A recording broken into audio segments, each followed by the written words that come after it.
Throughout the 2025 season, there were several guys that were just disappointing, continuously letting us down and making us feel like we made an awful choice when we drafted them at the beginning of the year. But there's some guys that maybe are taking some heat that just isn't warranted. So who are the most disappointing players in 2025? Let's break it down into two categories. Talking about the guys that were injured and whether or not we should be concerned about them heading into 2026, and then talking about the guys that got a full season and still didn't get the job done.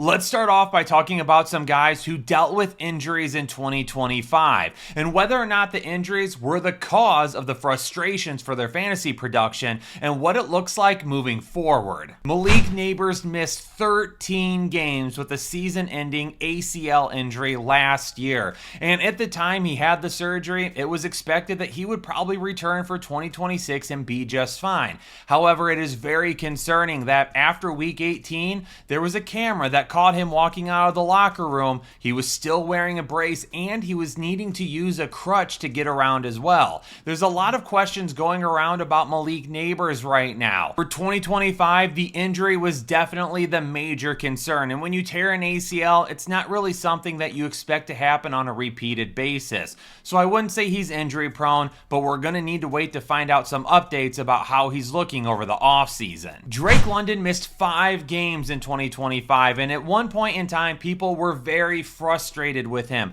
but I really don't understand why there were frustrations. Prior to his injury where he missed time, he was the wide receiver 6 and overall finished the season as the wide receiver 17. He had some solid performances when he came back from his injury, but he also let us down in a couple of games as well. Atlanta is going to be looking for a new head coach now, and with a new head coach is going to potentially come a new offensive system, a new coordinator, and we don't know who the quarterback is as of yet. Will it be Kirk Cousins? Are they going to look to someone else until Michael Penix can return? For the Atlanta Falcons and Drake London, there's a lot of things up in the air right now, but he was the wide receiver 6 prior to the injury. I would be buying in on Drake London once again in 2026, depending on who they hire. Bucky Irving missed 7 games with an injury and was a huge blow to our fantasy teams, especially considering the fact he was the RB10 going into that injury, and unfortunately he ended up finishing the season as the RB33.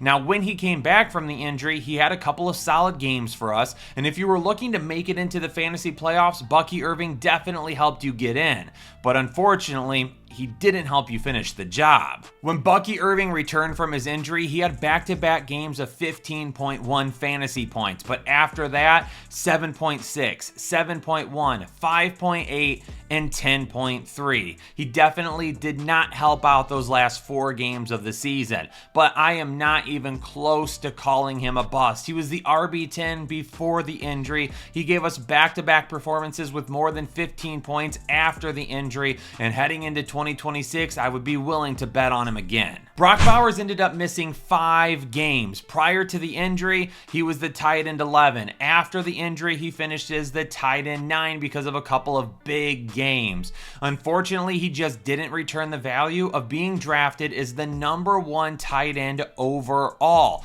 Between the missed games and some bad performances later in the season, he definitely let us down a majority of the time, but I wouldn't be willing to call him too much of a bust. I'm going to put him right in the middle at this point. The injury absolutely did not help, but also the offensive line, the quarterback situation, the play calling, everything in Las Vegas just was not good this year. They could end up having a new quarterback this year in Fernando Mendoza if he ends up going up #1 overall to the Las Vegas Raiders, and they should also have a new coach that brings in a new offensive coordinator that hopefully can help get this team going and get Brock Bowers headed in the right direction. I wouldn't call him a bust. He was more of a letdown more than anything. Omarion Hampton ended up missing 8 games in 2025. He was the RB14 prior to that, and he ended up finishing as the RB6 once he returned from his injury. And we saw some flashes from Omarion Hampton, and I do believe that he is going to be a huge fantasy asset in 2026 as long as he stays healthy. But it took a Najee Harris injury for him to even get those starter touches right before the injury. And that was something that we warned everybody about prior to the season, that Najee Harris would end up having a huge role in this offense, and to begin the year, he absolutely was. Through the first 2 weeks of the season, he only combined for 10 fantasy points. Then he took over as the starter and had back-to-back weeks inside the top 10. Then the injury struck.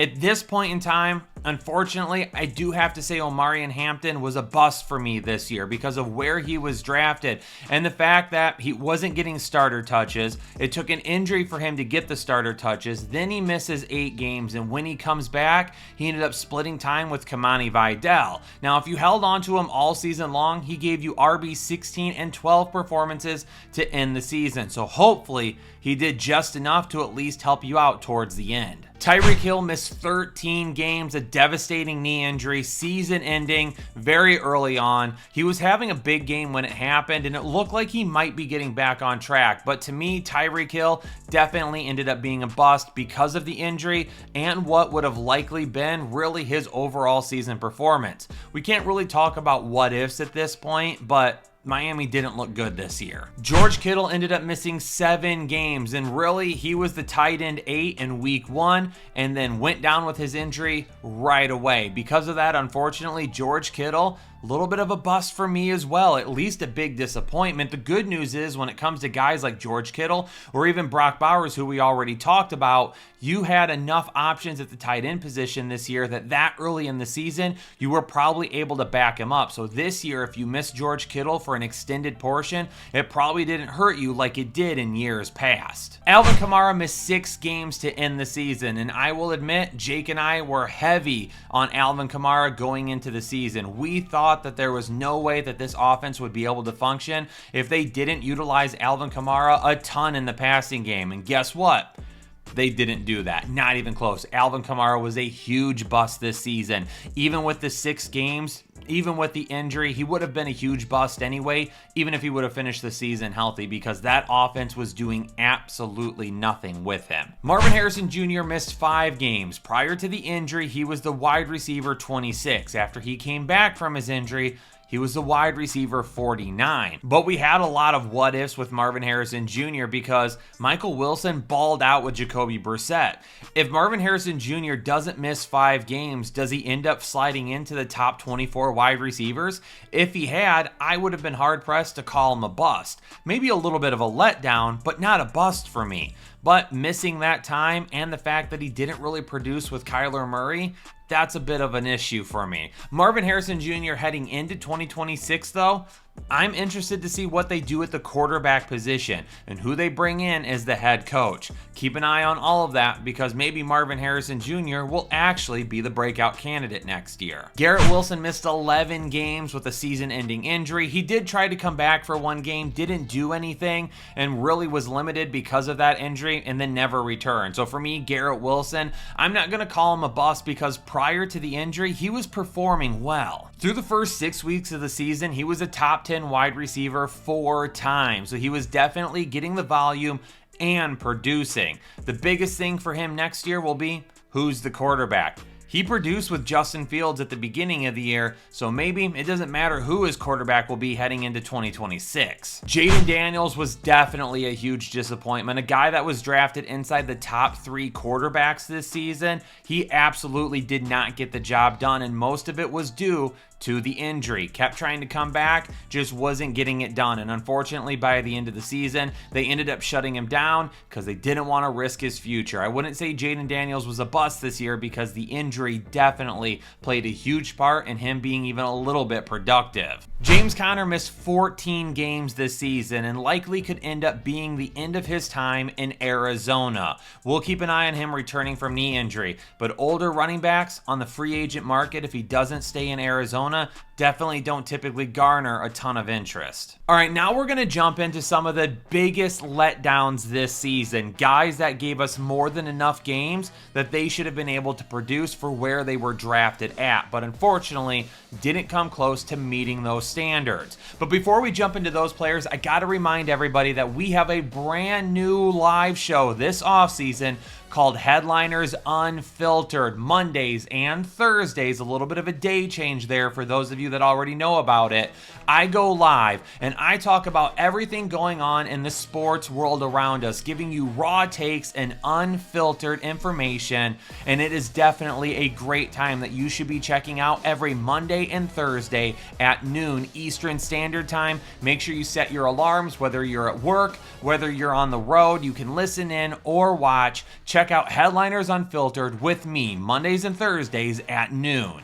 Saquon Barkley, he gave us some big performances at the end of the season, but holy cow, for a majority of the year, he did absolutely nothing for us. His ADP was 3.3, and he was drafted as the RB1 overall on average, according to average draft position. He finished as the RB14, and the only reason he finished that high is because he had some big games late in the year. He had 3 straight games where he scored 16 or more fantasy points at the very end of the season, right when you were either heading into the playoffs or starting your playoffs. So Saquon Barkley for a majority of the year was definitely a bust, maybe the biggest bust of the entire season. But for those of you that survived and made it to the end of the year with a chance to make it into the playoffs and still had Saquon Barkley, you still had a really big shot of getting in and winning it all. So if he ended up helping you out at the end of the season, he's not a bust for you. But if you didn't make the playoffs and you used a high draft pick on him,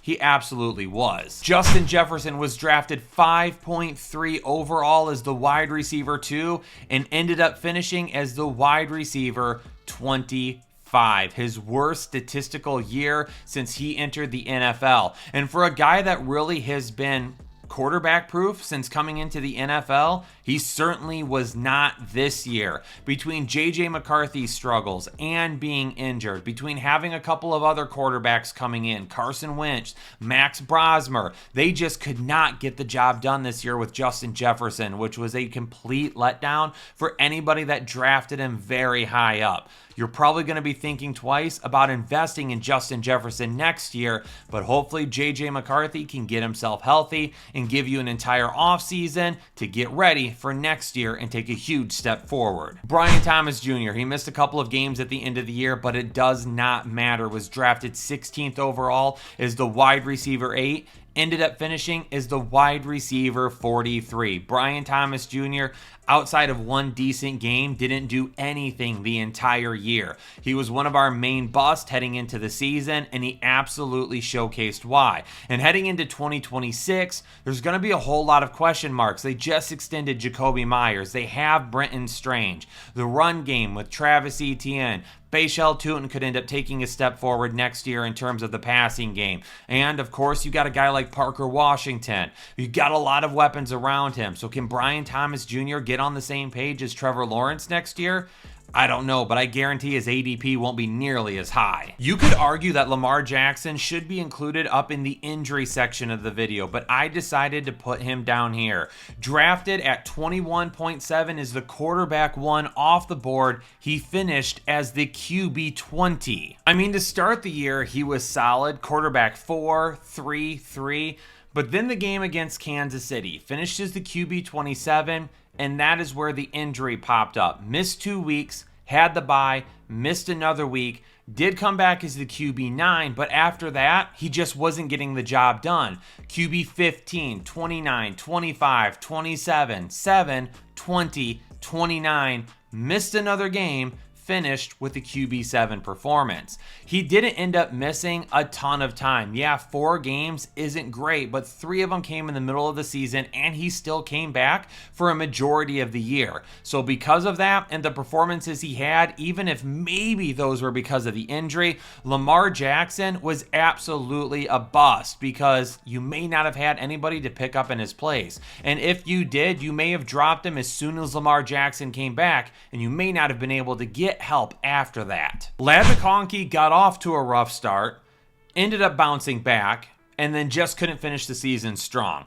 A guy that I looked at as being a bust candidate before the season started after Los Angeles signed Keenan Allen, Ladd McConkey unfortunately ended up being a bust overall. He was drafted at an ADP of 27 overall as the wide receiver 11 and finished as the wide receiver 29. And like I said, to begin the year, it was rough. Wide receiver 25, 53, 49, and 99. He ended up bouncing back with a solid game at wide receiver 22, but then took off after that. Wide receiver 6, 24, 6. Bad game at 41, and then 7 overall. And it felt like at that point in time in the middle of the season, Ladd McConkey could still end up finishing as a top 12 candidate. But then this is where the downfall ended up happening again. Wide receiver 68, 20, 84, 78, 21, 70, and then didn't play in week 18. The offensive line for the Chargers got decimated with injuries this year, and because of that, it made life on Justin Herbert a whole lot harder, and a whole lot harder on everyone around him. For Ladd McConkey, though, I would expect him to bounce back next year. I don't think Keenan Allen will be back. Oronde Gadsden will still be there, and Quentin Johnston will likely still be there, but he could still end up being the number one target, and we won't have to worry about a third wide receiver potentially going out there and stealing some of those. Outside of Saquon Barkley, I would be willing to bet that Kenneth Walker was the most frustrating running backs for fantasy owners in 2025. Drafted an ADP of 39.7 as the running back 17, he ended up finishing the season as the RB24. And there was no rhyme or reason to this backfield, unfortunately. And after this coaching staff spent the entire offseason and training camp talking about how elite Kenneth Walker was, you felt like he was in for a big year, especially in that offensive system. But they just he could not get going. He was not left out on the field enough. But even Zach Charbonnet didn't see a ton of rhyme or reason to his touches or his production either. He would have some solid games and then disappear. Kenneth Walker would have a solid game or two and he would disappear.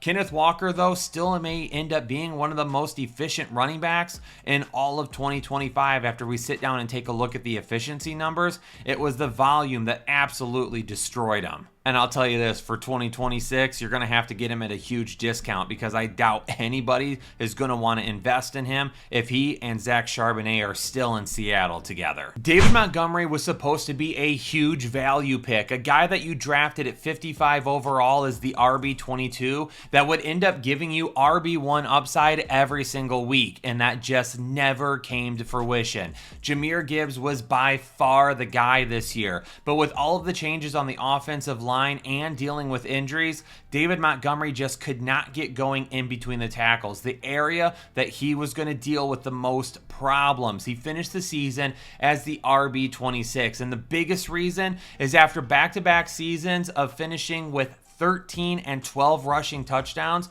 he only had 8 this past year. And the funny part about it is his efficiency was actually a little bit better this year. He went from 4.2 to 4.5, which isn't a huge gain, but at least it's not a complete downward trend for him.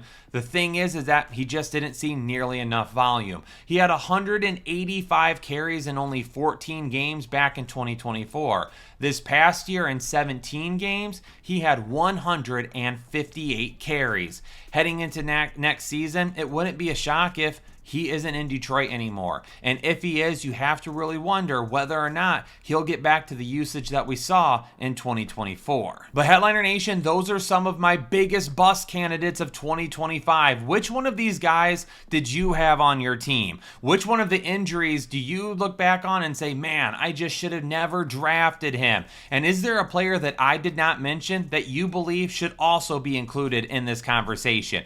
Hit the like button, subscribe, become a member on the channel, interact with the video in some way, shape, or form. We would greatly appreciate it. And we appreciate you being here for the off-season content. Stay safe and healthy, and I'll catch you on the next episode of the Fantasy Headliners. Analytics off the chain, other channels not the same. Jake and Kyle, you know the name. Headliner Nation, we running the game.